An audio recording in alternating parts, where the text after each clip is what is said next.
Okay, guys. A little bit behind here, so we're going to finish up the beginner stuff. And if you have any questions on that, just feel free to keep asking, just like we've been doing. One thing that came up on the break, I didn't talk about creating new databases. When you get GSAK installed on your computer, it'll come with just one database called default. And a lot of people never get beyond it. They use that default for everything. They erase it, reload it, erase it, reload it, which is okay if that's what you want to do. But when you're in GSAK, if you want to create another database, you just go here to the database command on the menu, and then come down to new, and you just give it a name.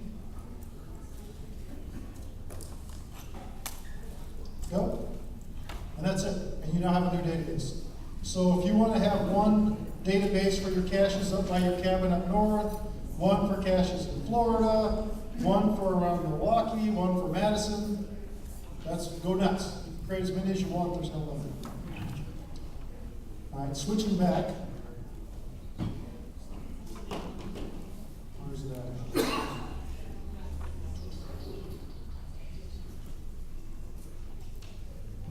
I didn't default, that's fine. All right, so one last thing to show you as far as the screen goes is the split screen. Now you can get the split screen if you see a button like this on the top. It's a split screen view, you can just click the button. If you don't see that button, you can also go here to view split screen, or you can hit the F2 key, enter. And currently you'll see I have a split screen showing children, which is blank. However, you get a lot of other useful things. In my mind, number one, you can see just all the information on the cache. Oops, I didn't get it. There we go. So it shows up like this, and you can see you've got a little map. You've got all this other information, logs, etc. If you're like me and you say that little map is too small to be useful, well, you can also pick Google Maps, just like that. Now you get a nice big map of the same area, and you can see this works just like regular Google Maps where you can zoom in and out. You can change it to map view, etc. Otherwise, you've got a few of these other ones. You can do the online page view. So this is just like being on geocaching.com. It'll log you in and show you the cache page on there. And the remainder of them are just subsets, if you will, of what is on the regular full page. So you've got just the details, just the logs, just the child waypoints. I don't think too many people use those too often. I actually use the log summary once in a while for when I'm looking at caches that have been disabled a long time or have problems. I look at that to see what's going on with the cache. But probably nobody else in the world uses this one but me. So I'll go back to the standard. And if you say, okay, I've had enough of this, it just goes away again like that.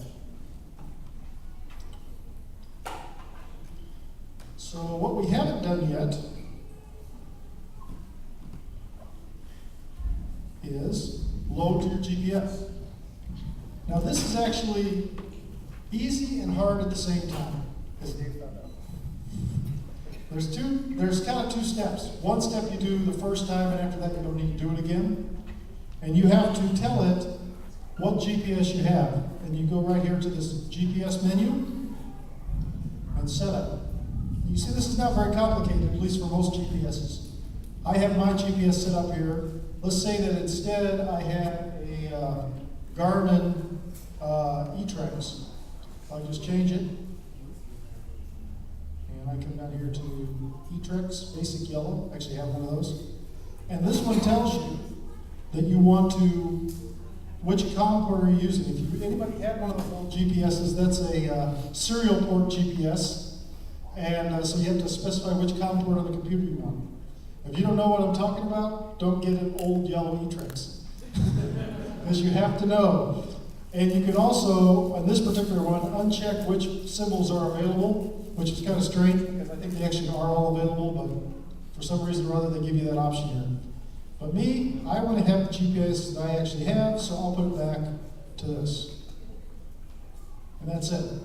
Like I said, most of the GPSs are very simple, but as you get to some of the older ones, there's a few more things you got to set up. And then next, you just say, this is obviously not going to work because I don't have a GPS hooked up, but you just hit send waypoints, and it gives you a dialog box where you can specify certain things. One, do you want to send those child waypoints that we were talking about before? You know, he was saying, I messes up, my wife gets mad at me, she threatens to divorce me, and all this other stuff. So he probably wants to uncheck that box.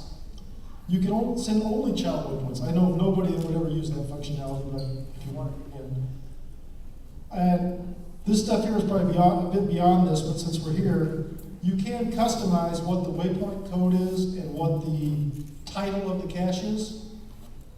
Normally, you want to be careful with that because you can make a mess with it. You have to include either the term code, % or %smart to ensure that you have unique names for each cache. Otherwise, they'll write over the top of themselves and some of them are going to disappear. And GSAK will take care of you on that. Probably won't let you do it wrong. A few other things you can set. Finally, up here at the top, you have what symbols are going to show up on your GPS. And you can see that mine says a traditional will be a traditional cache symbol, multis, multi-cache, etc. You can change that if you like. You have choices. I'm obviously here, cache type only. I can also change it for status only, where found has this symbol, and of course you can select whatever symbol you want for each one of these. You can also do both if you want. As you see, this can get pretty complicated. I want traditional that are found to be this symbol, etc., etc., etc. For me, that's what I want. Just plain. But you can make it as complicated as you like. And yes? Just want to ask really quickly, this is built into GSAK? This isn't a macro? Right. I was using macros. If you have a very old GPS, like a yellow E-Trex. Not quite that old, but I have more like a street GPS. A what GPS? Well, I have a Carbon 1300 and... Is that an automotive? Yep, and a TomTom 700, I think. What's your geocaching name? You gotta watch your caches really close. No placing caches with automotive GPS. Anyway. They actually work for... That's the Garmin USB. Okay, anyway. When you're using things like Nuvies, I think you probably do have to use the macro you're talking about. For most regular handheld GPSs, the symbol set is built in, and normally it's anything you could change it if you want, but normally it's adequate for anything we're going to do. Yeah? Okay. Oh, and I did show you, also for the child waypoints, you can specify what the symbol is for final location, if you happen to have one of those, or parking, or whatever. And again, they're all pretty much logical. And finally, once you have it all the way you want it, I can't even fit it on the screen here. Down here is a button that says send the GPS, which is hidden by the screen resolution. So, but we are going to not do that because it'll cycle for a while and then error. So, yes. Oh. There's a button on here that says clear GPS before sending. Yes. If you use the same name, will that clear out the old data? It will clear out the old data whether you use the same name or not. Okay, so it doesn't matter. Let me call it up again one more time. Sorry about that.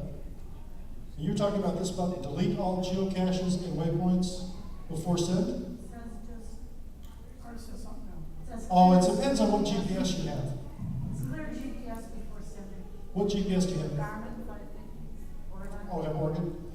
Yeah, that I'm pretty sure will erase everything, all the waypoints in the GPS and then send it. Okay. With the Oregon, you may not want to do that because people will keep different databases within the same GPS. I don't know if you do that or not, but some people do. Some people will take their card and load it with all sorts of stuff. So what you're saying, Dave, is you should really clean out your GPS if you don't have all these files, because when you upload more caches, you're probably just going to work with those, not the other 1,000 you have in Illinois, now you're caching in Milwaukee. Exactly. Also, that, like I said, that most of these will have a checkbox that says you want to clear it before you start. Not everyone will, though. Yeah? Oh, What did you say? Oh, so I think it's important anytime you're going somewhere, you probably want to have your GPS. You don't want a whole flood of cache names in there because you have to sort through all these names.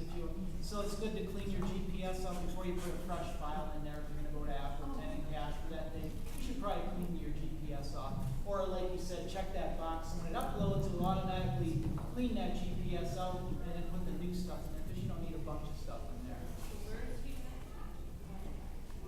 Where are you at to clear out? Oh, it's different for every GPS. So you'll see mine here is for the DeLorme VN60. Not recommended, by the way.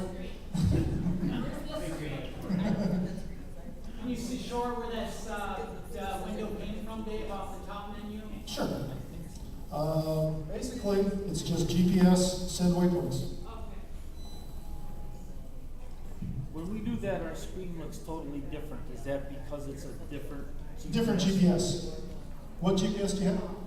Oregon 450T. Yeah, sure. They work completely differently, you know, so especially Oregons and Colorados and what's that, Montana, Dakota, they're all that same type where they use files instead of actually loading waypoints. So the way the GSAK works for those is a little bit different.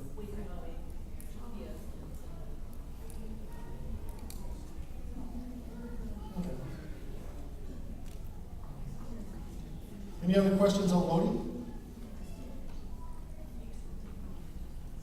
Okay, I'm going to switch databases real quick. Hopefully I can find it.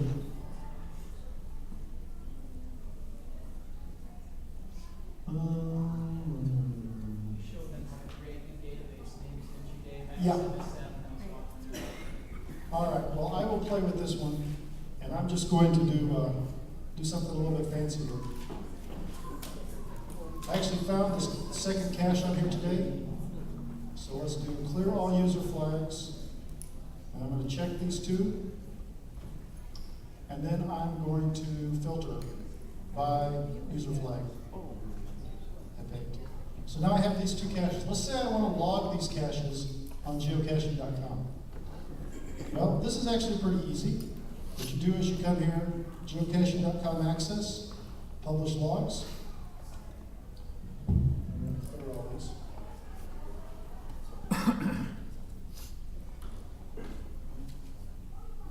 All right. So you right click, fetch from filter. So those are the two caches that I had. Now if I want to log those, I have to select